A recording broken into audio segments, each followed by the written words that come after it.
Hi mga kamamis, for today's video ay magagawa po kami ng dishwashing liquid. So maghanda po tayo ng 15 liters na malinis na tubig.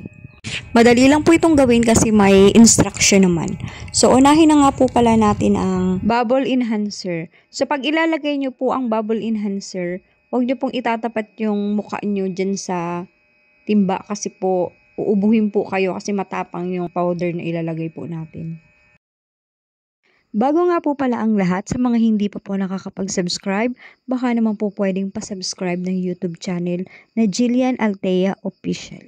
And sana po tapusin nyo rin po panoorin ang bidyong ito kasi ilalagay ko po sa dulo ng bidyong ito ang costing po kung magkano po yung nagastos namin and kung magkano po yung kinita namin.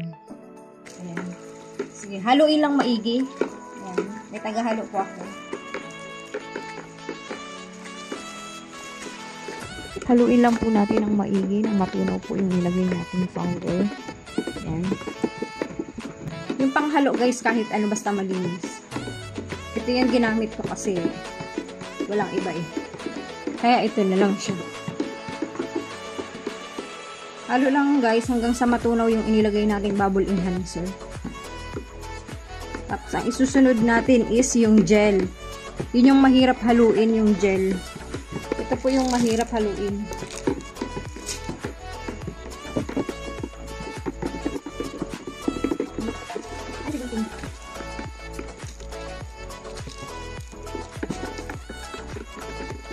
So, ang paglalagay nito guys na gel, konti-konti lang kasi mahirap siyang matunaw.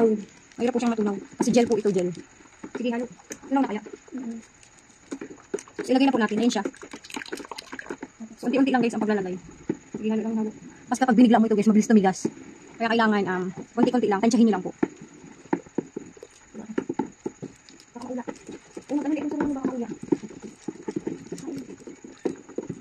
Halo-haluin lang natin ng maigi guys. Hanggang sa matunaw yung nilagay natin gel. So, yan. Pwede na kasi kanina ko pa yung hinalo. Ito na isunod natin. Yan. Degreaser. Degreaser. So, pwede na natin ilagay ito.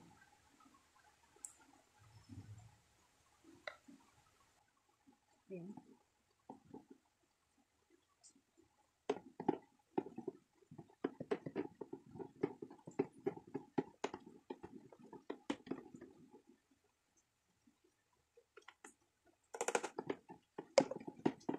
So, ayan. Haluin lang ng haluin natin guys. Hanggang sa mag-convine na yung kulay na nilagay natin.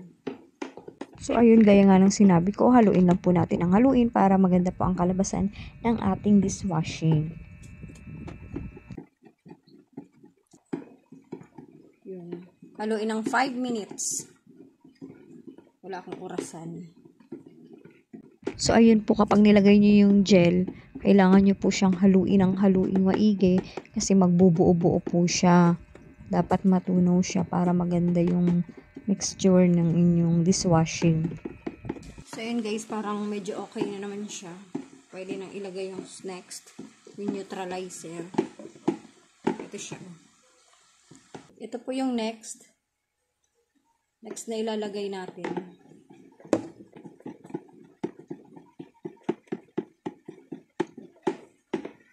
Five minutes. Haluin lang natin ng 5 minutes. So, ayan, pwede na. Lagay na natin to. Yan.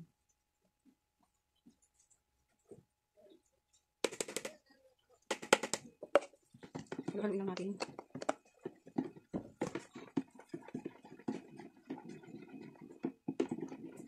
Guys, green coloring. Yan.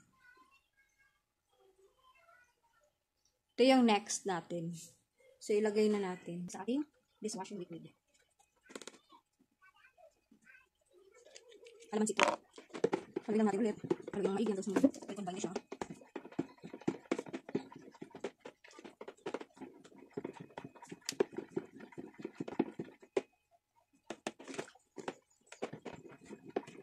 Ito yung next. Foam booster.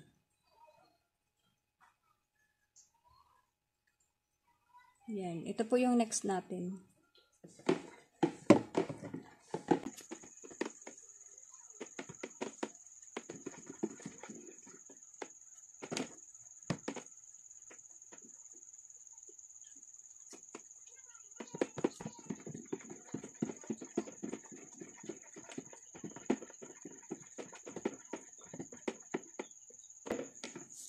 Ayun, next na natin ang foam booster.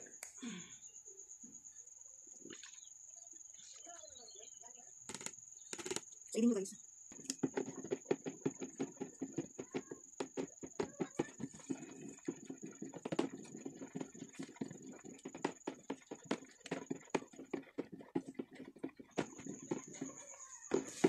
So, ito yung next natin.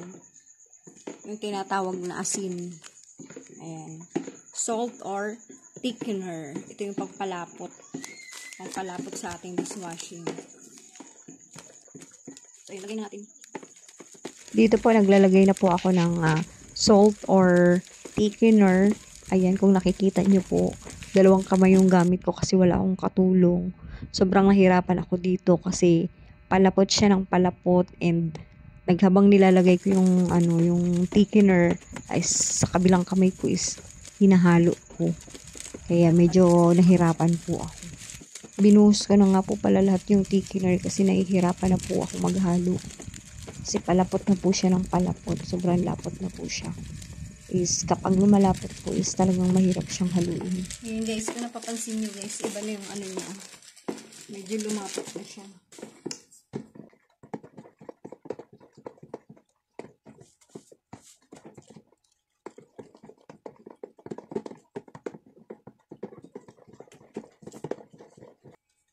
Ayan guys, kung napapansin nyo, medyo malapot na.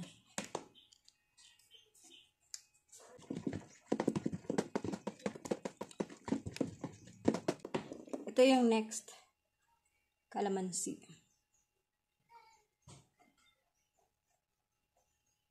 Ayan. Tago natin yung kuko natin.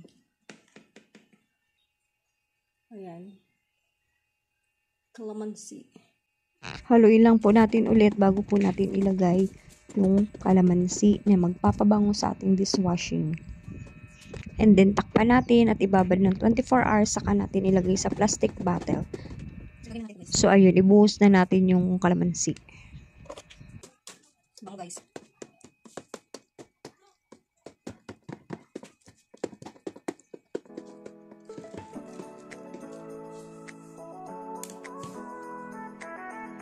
Bababad lang natin ito guys. So yun po, hanggang dito na lang po. Maraming salamat po sa panonood. Sa mga hindi pa po nakapag-subscribe, pasubscribe naman po ng YouTube channel ni Jillian Alteo Official. Yun po, maraming salamat po ulit. Paki-like and share naman po and comment lang po. Thank you!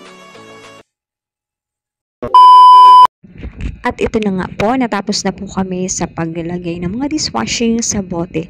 Bali 46 piece na bottle po ang nagawa namin. So may tira pa po ako sa timba. Pang sarili na lang po namin yun. Ayan, kung napapansin nyo po is naglalagay na po ako ng sticker dyan kasi ready to deliver na po siya. Actually po may mga nag-order na po sa akin na 10 piece, 5 piece. So ang bigay ko po sa kanila is 15 pesos lang kasi para may tubo naman sila.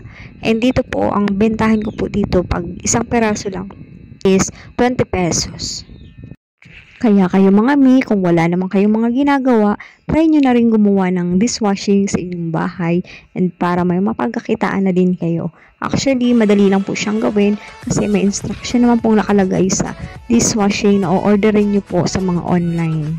Patok po itong negosyo sa ating mga barabarangay kasi hindi siya mahirap ibenta. So ayun po, ilalagay ko po ang aking puhunan at kinita sa last video. Maraming salamat po. Bye-bye. God bless.